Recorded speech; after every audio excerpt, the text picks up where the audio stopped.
Hello bachcho, let's see the question. Question says an open tank with a rectangular base and vertical sides to be constructed so as to hold 8,000 liters of water. The tank is 2 meter deep and material for the bottom cost Rs 1800 per square meter and 900 per square meter for the vertical faces. Okay. Based on the information, answer the following questions. If C denotes the total cost of construction of the tank, then dc upon dx is equal 2. And options are 3600 into 1 minus 4 by x square and 8 and 1800 into 1 minus 4 upon x square and 3600 into 1 minus 8 upon x square and 900 into 1 minus 4 upon x square. ये रहा option. तो सबसे पहले हम लोग बात करते हैं की कॉन्सेप्ट के बारे में।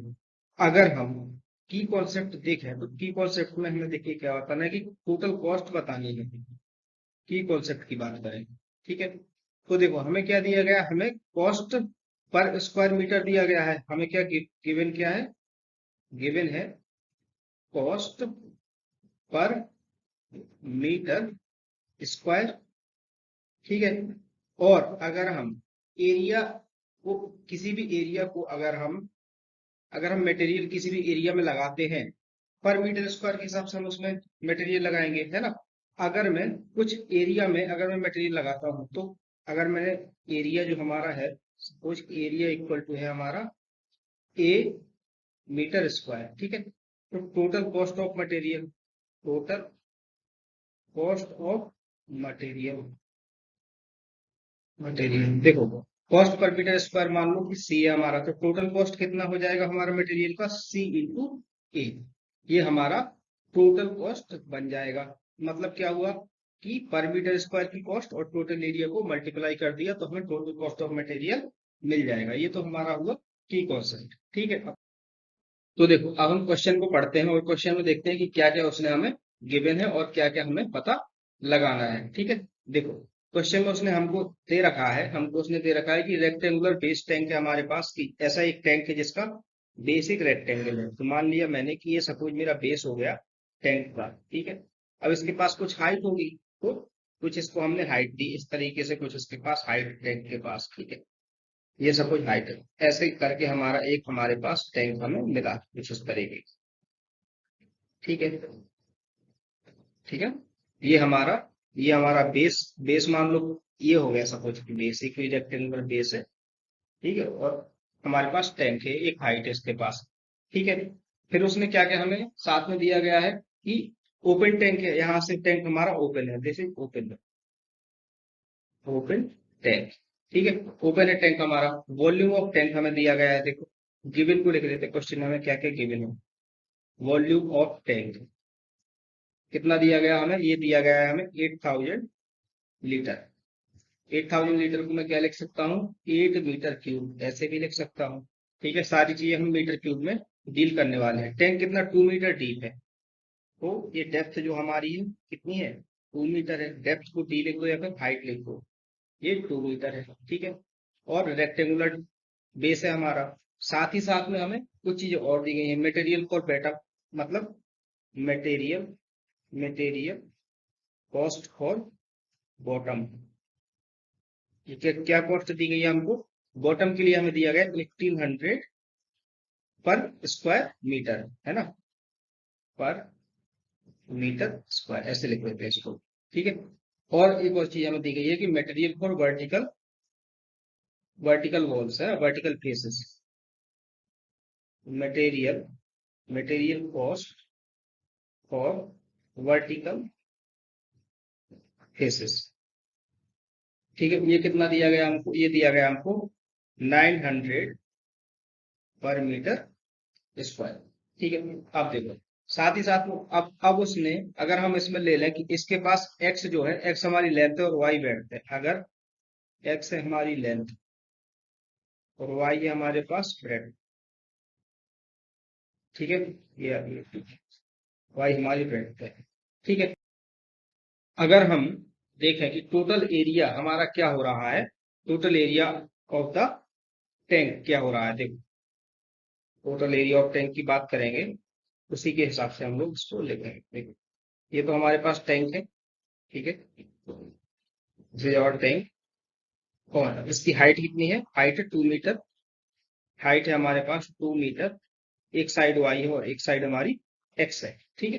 तो अगर हम एरिया ऑफ बेस की बात करें, area of base, area of base कितना है, एक्स इंटू वाई है, एक्स इंटू वाई हो जाएगा। दूसरी चीज देखो, बेस तो एक ही है, ऊपर वाला क्या है, खुला हुआ है पार्ट, ये कैसा है, ये ओपन है ना। और area of faces, area of vertical faces बोल देते हैं, वर्टिकल फेसेस। देखो वर्टिकल फेसेस में कौन कौन सा एरिया आ जाएगा, एक तो ये वाली फेस का एरिया, ये वाले फेस का एरिया, ये वाले फेस का एरिया और ओवरऑल ये वाले फेस का एरिया, ये चार एरिया हमारे वर्टिकल फेसेस में इंक्लूड हो जाएंगे, ठीक है। इन सबका हमें लिखना है क्या क्या आएगा। तो देखो दो एरिया में तो हाइट और वाई कंसीडर होगा, हाइट और ब्रेड, और एक में हाइट और लेंथ, है ना, दो दो पेयर।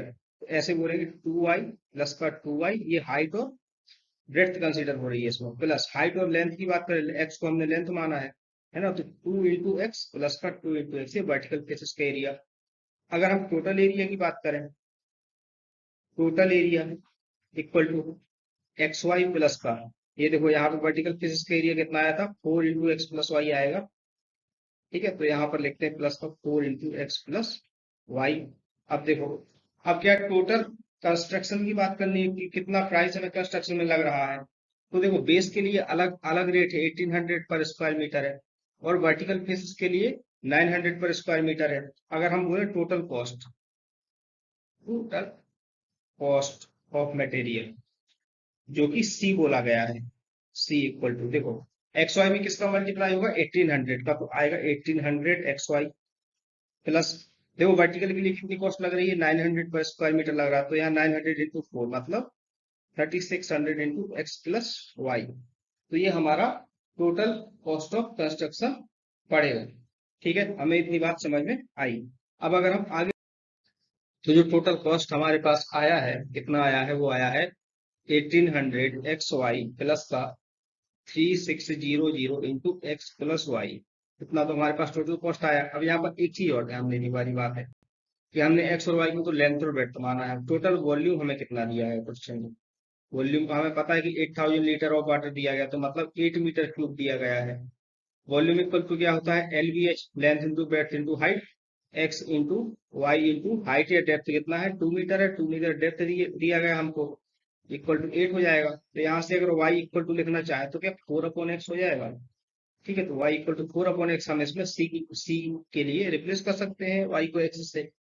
तो c इज इक्वल टू हमारे पास क्या बनेगा, ये हमारे पास बन जाएगा 1800 इंटू एक्स इंटू 4/x, तो सिर्फ 4 बचेगा यहाँ पर, plus 3600 into X plus Y है, तो x प्लस का 4/x लिखेंगे हम इसको, तो हो जाएगा हमारा x प्लस का 4/x, ये आ जाएगा, ठीक है।